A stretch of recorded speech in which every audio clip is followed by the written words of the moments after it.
आज जो हमारे गेस्ट हैं उनके YouTube के ऊपर एक नहीं, दो नहीं, 17 चैनल्स हैं और 18 मिलियन से ज्यादा सब्सक्राइबर्स हैं। उनका इंग्लिश में भी है चैनल, हिंदी में भी है और लैंग्वेजेस में भी है।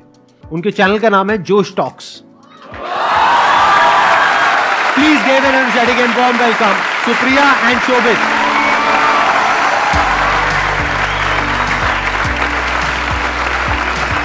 हाय, hello, how are you doing? Fantastic.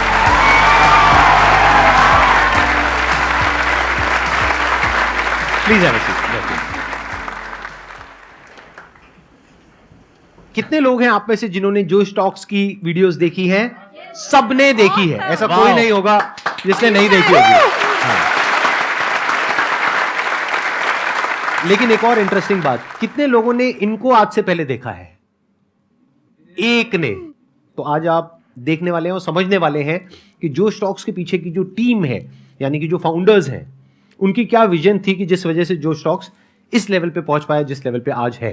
First of all, जब 2014 में हम जोश टॉक शुरू कर रहे थे, आपका the biggest motivational seminar ever was the most inspiring thing on the internet. And कई बारी हमने उसको शायद 5-6 बारी देख रखा है तब भी, और उसी की वजह से कहीं ना कहीं जोश टॉक्स हमने स्टार्ट किया था। अरे वाह, क्या बात है।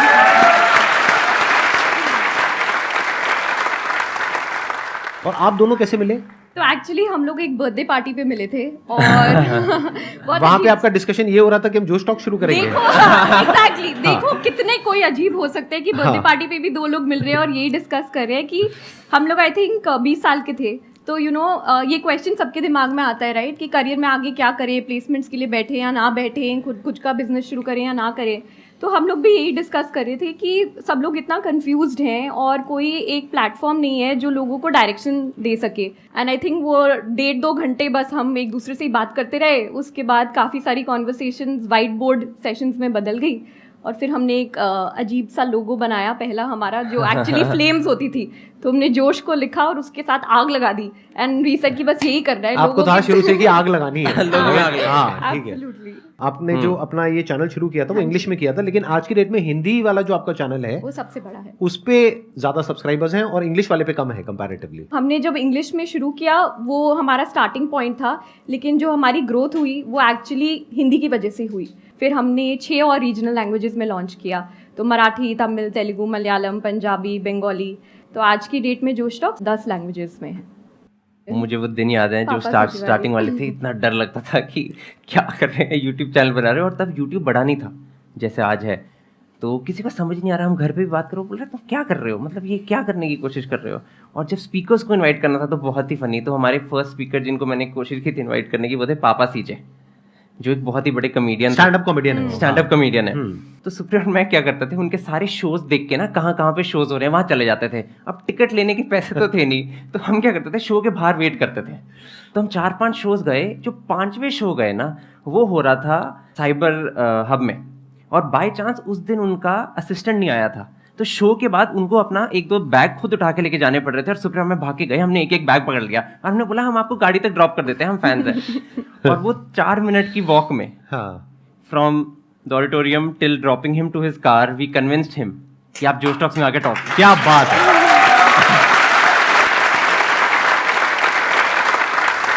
लेकिन ये प्रॉब्लम यहाँ पे सॉल्व नहीं होती है, क्योंकि उस टाइम पे आपके पास में जगह भी नहीं होगी, ऑफिस भी नहीं होगा, तब तक आपको फंडिंग भी नहीं मिली थी आई थिंक, राइट? नहीं। तो फिर आपने कैसे किया, मैनेज कैसे किया? स्टूडियो, कैमरा सेटअप, ये सब रेंट पे लिया, कैसे किया? एक्चुअली मैं पहले इंडियन टीम के लिए साइकिलिंग करता था, तो मेरे पास एक साइकिल था जो प्रोफेशनल बाइक था, वो मैंने बेचा था। और सुप्रिया कुछ ट्यूशन लेती थी और क्लासेस लेती थी, तो उसने थोड़े बहुत पैसे बचाए हुए थे, तो हमने उसको जोड़ के पहला जोश टॉक्स ऑर्गेनाइज किया। कितने टाइम तक फंडिंग आपने अपनी जेब से लगाई थी? 1-2 इवेंट्स करने के बाद हम लोगों ने ना बार्टर स्पॉन्सर्स लेने शुरू कर दिए थे कि खाना कोई दे देगा, ऑडिटोरियम कोई दे देगा। बट 2020 में हमने एक्चुअली अपना पहला फंड रेज किया था इंस्टीट्यूशनल कैपिटल से। और आपने शुरू कब किया था? 15 में इनकॉर्पोरेट किया था। 2015 में आपने शुरू किया था। आपकी टीम कितनी बड़ी है? आई थिंक अब 200 लोगों के आसपास जोश टॉक्स में फुल टाइम बेसिस पे लोग फुल टाइम बेसिस पे जोश टॉक्स के। बट मैं कहना चाहता हूँ कि जितनी जोश टॉक्स एक कंपनी है, उससे ज़्यादा जोश टॉक्स एक मिशन है। And the reason that we started was because वो एक मिशन बहुत ही स्ट्रांग था। इनफैक्ट जब उस पार्टी पे सुप्रिया और मैं, बर्थडे पार्टी पे सुप्रिया में मिले थे, जो हम 2 ऑब्सेस्ड पागल जैसे लोग थे जो साइड पे बस बातें कर रहे थे कि हम देश कैसे बदलें। मुझे एक यूज़र ने फ़ोन करके मुझे बोला कि जोश टॉक्स ने मेरी लाइफ में क्रांति की है, revolution, and that was the mission of जोश। सो जितना एक वैल्यूएशन या एक फंडरेज मायने रखता है कुछ बड़ा करने का, उतना ही आई थिंक मायने ये भी रखता है कि वो संस्था हमने बनाई ही क्यों, उसका पर्पस क्या है इस दुनिया में। जो पहला प्रोडक्ट था वो शायद जोश टॉक्स था, जहाँ पर लोग आके अपनी कहानियाँ सुनाते हैं। ऑलरेडी जोश टॉक्स का एक सेकंड प्रोडक्ट है जहाँ पर इंग्लिश एक बहुत इंपॉर्टेंट पार्ट बन गया हमारी लाइफ का, वो इंग्लिश है, और फ्यूचर में जाके और भी चीज़ें होंगी वो सारी। और यहाँ पे सपना ये है कि हम वो सारी चीज़ें बनाएं जो इवेंचुअली एक यूथ को जाके अपनी लाइफ में सपोर्ट कर पाए अपना पोटेंशियल अनलॉक करने के लिए। तो कहीं ना कहीं हम बोलते हैं कि जो इवेंचुअल ड्रीम है वो ये है कि 10 साल के बाद अगर एक सिक्योरिटी गार्ड का बेटा उसके फादर को बोले कि पापा मुझे लाइफ में कुछ करना है, तो all the security guard should need to tell his son is all you need is josh, josh in your heart and josh on your mobile phone screen. Excellent.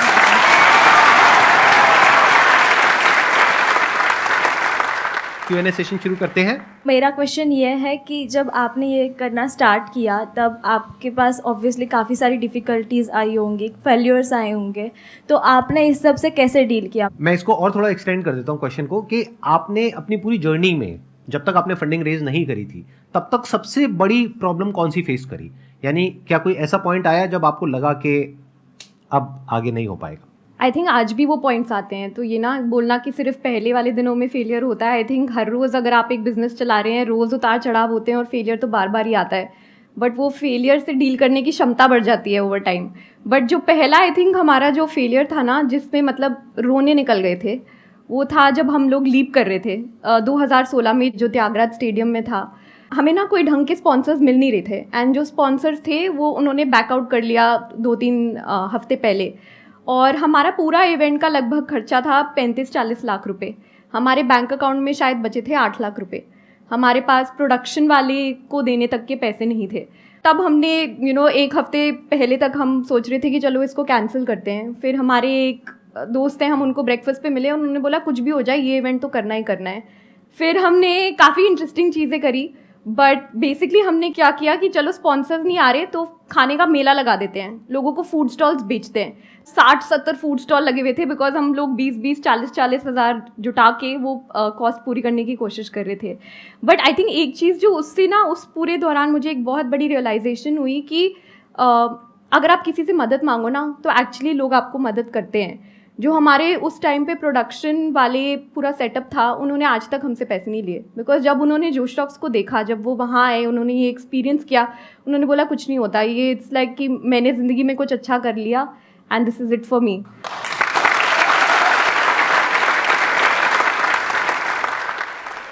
Ma'am मैं आप दोनों से यही चीज़ पूछना चाहता हूँ, लाइक इतने बड़े लेवल पे आप दोनों काम कर रहे हो, आप दोनों के बीच में कभी ना कभी क्लैश तो हुआ होगा, लाइक कभी ना कभी अभी आते हुए भी हुआ था। क्लैश लाइक फंडिंग यहाँ डालें, फंडिंग यहाँ डालें, या किसी और को बुलाएं, ऐसा कुछ? क्लैशेस तो हर को फाउंडर्स के बीच में होते हैं, क्लैशेस हर तरह की रिलेशनशिप में होते हैं, घर पे भी होते हैं, राइट।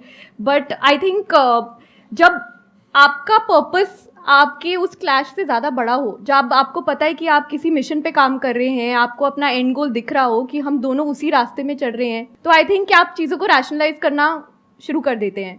एंड ऐसी काफ़ी सारी सिचुएशंस होती हैं जब हीटेड आर्ग्यूमेंट्स हो जाती है, फिर हम लोग ब्रेक ले देते हैं कि चलो ठीक है 30 मिनट बाद मिलेंगे, थोड़ा ठंडा होके। फिर ज़्यादातर ऐसा ही होता है कि हम लोग दोनों सेम चीज़ ही कह रहे होते हैं, बस वो दूसरे शब्द में कह रहे होते हैं, इसलिए वो लड़ाइयाँ शुरू हो जाती हैं। बट एक बार ही आप उसको थोड़ा ब्रेक डाउन करो, थोड़ा टाइम दो एक दूसरे को और बोलने की वो स्पेस क्रिएट करो, तो अपने आप ही प्रॉब्लम सॉल्व हो जाती है। आपकी सबसे लंबी लड़ाई कब तक चली है? मतलब कितने दिन तक चली है या कितने टाइम तक चली है? ऐसा कभी हुआ आई थिंक वो नियर बाय वाले ऑफिस में हुआ था ना एक बारी। क्या हुआ था? एक बारी लंबी चली एक और ये मैंने देखा है, ये पता है बड़ा मजेदार। आपको एक पॉइंट बताता हूँ, यहाँ पर अभी आपने एक चीज ऑब्जर्व करी होगी, लड़कों को याद नहीं रहता है। मुझे याद ही नहीं रहता। मेरी वाइफ मेरे को कहती है ना, जब मतलब घर पे ऐसा कुछ भी कि भाई ये हुआ था इतने साल पहले, मैंने कहा क्या हुआ था, मेरा भी एक बिल्कुल यही एक्सप्रेशन होता है, क्या हुआ था, कुछ हुआ था, क्या लड़ाई हुई थी, अच्छा, और उसको एग्जैक्ट याद होता है। उसको पूरा वर्ड टू वर्ड पूरी पिक्चर याद है, पूरा वो सारा बता देगी। उस टाइम पे आपने ये कलर के कपड़े पहने थे, ये आपने कहा था, ये फिर ये हुआ था, फिर ये हुआ था, फिर ये हुआ था।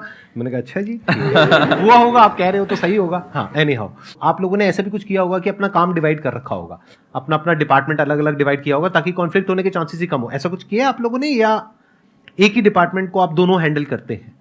हमने ये काफ़ी कोशिश की है कि जो भी हम चला रहे हैं वो सिर्फ हम दोनों पे डिपेंडेंट ना रहे। तो हमारे 6 से 7 कोर टीम मेंबर्स हैं जो डिफरेंट डिपार्टमेंट्स या टीम्स को हैंडल करते हैं। और फिर शोभित और मेरा रोल भी काफ़ी डिवाइडेड है। जैसे मैं बिजनेस को देखती हूँ और फंड रेजिंग, इन्वेस्टर्स एट्सेट्रा, और शोभित प्रोडक्ट संभालता है। ऑल्सो जोश जैसे स्ट्रक्चर वो ये है कि हम 6-7 लोग हैं जो ब्रॉडली जोश टॉक्स को चलाते हैं, और फाइट्स हम सबके बीच में होती है। लाइक हमारी टीम में हर्षदेव, मितुल, शीनब, दर्पण, हम सब लोग हैं जो हर क्वार्टर मिलते हैं और चलाते हैं। और कई बार क्या होता है कि हर्ष का ओपिनियन मेरे से बहुत स्ट्रांग है, तो हमने ये डिसाइड किया है, हमारे कमरे में रूल ये है, जिसका भी सबसे स्ट्रांगेस्ट ओपिनियन है वो जीत रहा है। क्योंकि उस रूम में जो 7 लोग हैं, हम 100% एक दूसरे को ट्रस्ट करते हैं कि we are here to unlock human potential. अगर एक देव का व्यू बहुत स्ट्रांग है कि नहीं शोभित यही करेंगे हम, फिर हम वही करेंगे। डजंट मैटर कि सुप्रिया क्या सोचती है या शोभित क्या सोचता है या हर्ष क्या सोचता है। तो the strongest opinion wins. That's the rule we have created and we get over it. आप दोनों की अपनी जोश टॉक है, इन द सेंस कि मतलब आपने कभी खुद कोई टॉक कंडक्ट करी है अपने प्लेटफॉर्म पे? नहीं, तो अभी आपको तक तो घर का है, क्यों नहीं करते? मतलब घर की खेती है। मेरा होता मैं तो कभी नहीं छोड़ता मैं तो हर टॉक से पहले 5 मिनट के लिए आ जाता। चलो डन, फिर आज हम संदीप सर से प्लीज प्रॉमिस करवा रहे हैं कि सर आके जोश टॉक देंगे।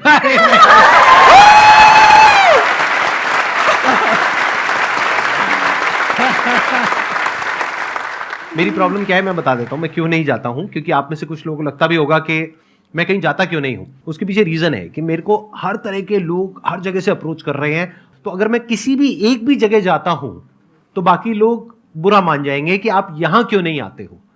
तो मैं सबको एक ही बात कहता हूं कि मैं कहीं भी नहीं जाता हूं। तो अगर मैं कहीं भी गया तो मैं गया। मेरा क्वेश्चन आपसे ये है कि मैं खुद सोशल मीडिया मार्केटिंग फील्ड में हूँ, एंड आप लोगों को जिस तरीके से इन्फ्लुएंसर्स को रीच आउट करना होता है, इट्स नॉट ईजी। जब शुरुआती फेज़ रहा होगा तब ईजी नहीं रहा होगा, बहुत ही मुश्किल रहा होगा, आप बहुत पीछे भी पड़े रहे होंगे जिस तरीके से अभी आप बता रहे हो। लेकिन एंड तक उस चीज़ को, डिटर्मिनेशन को आपने किस तरीके से मेंटेन किया? आई थिंक ये एक्सेप्ट करना चाहिए कि किसी भी चीज़ को करने के लिए हार्ड वर्क, मतलब मेहनत तो लगेगी, राइट।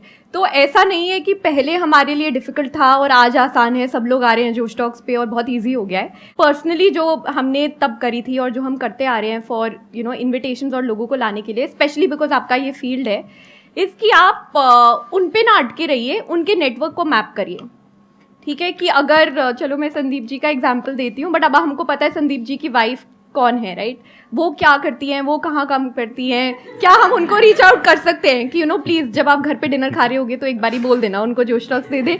बट ऐसे ही कर करके even from a professional space, अगर आप किसी फेमस सेलिब्रिटी को इनवाइट करना चाहते हैं तो आप उनका पूरा नेटवर्क को मैप करिए और देखिए कौन आपको एक वार्म इंट्रोडक्शन दे सकता है। And the second thing is कि मैं तो बहुत बड़ी बिलीवर हूँ लिंक्डइन और कोल्ड ईमेल्स में। अगर आप बहुत शिद्दत से एक मेल लिखोगे ना जिसमें आप अपनी कहानी लिखोगे और बोलोगे कि मुझे हेल्प की ज़रूरत है, तो सब हेल्प करेंगे। तो आप बस मतलब जुटे रहिए, लिखते रहिए, लोगों को पहुँचते रहिए, और हेल्प चाहिए होगी तो मुझे ईमेल कर देना, मैं भी हेल्प कर दूँगी।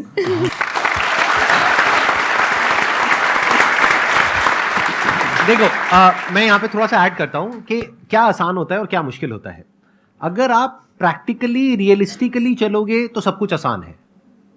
अब प्रैक्टिकली रियलिस्टिकली चलने का मतलब क्या है कि अगर आज ये किसी को अप्रोच करेंगी, 10 में से 5 लोग हाँ कहेंगे, 10 में से 5 लोग ना कहेंगे। आज अगर आप किसी को अप्रोच करोगे तो 100 में से 1 हाँ कहेगा या कहेगी, 99 ना कहेंगे। अगर ये बात आपको पता है तो बहुत आसान है।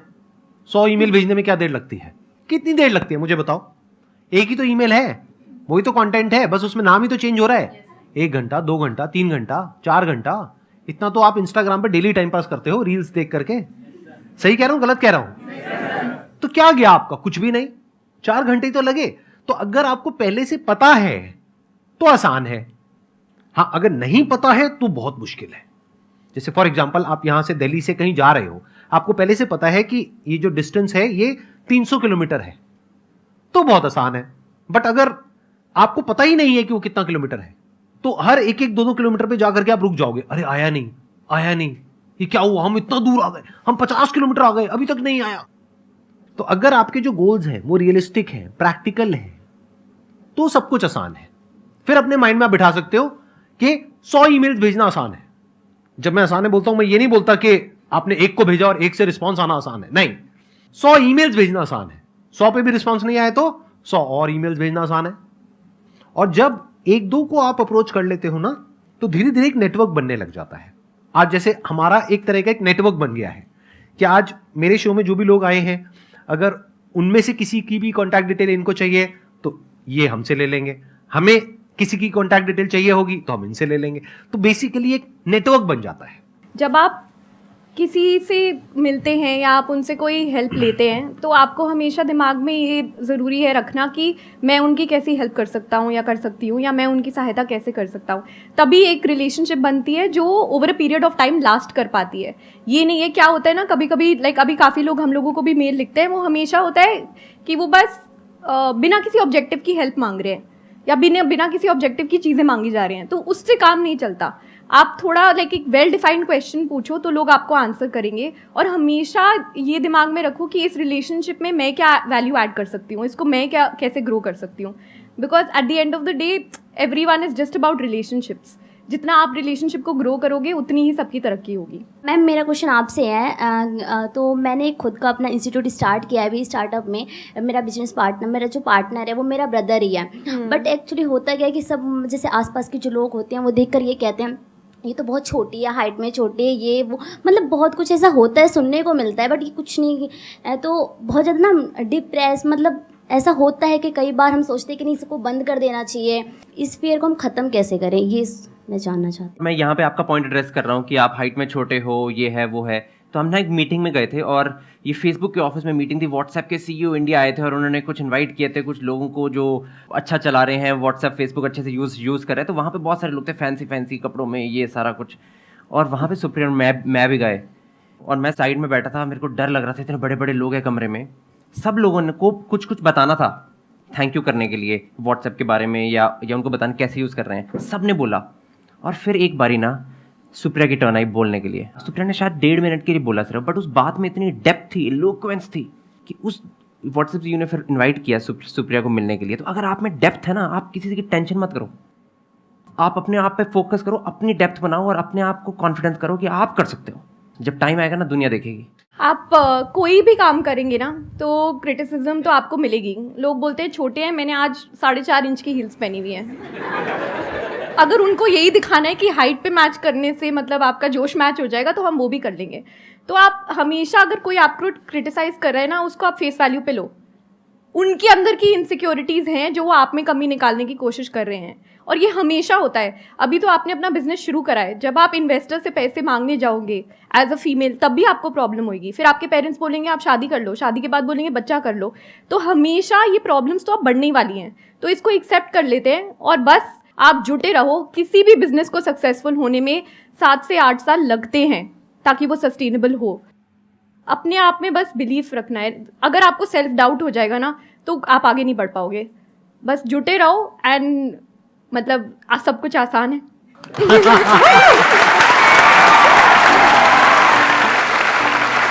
Thank you so much. Thank you so much.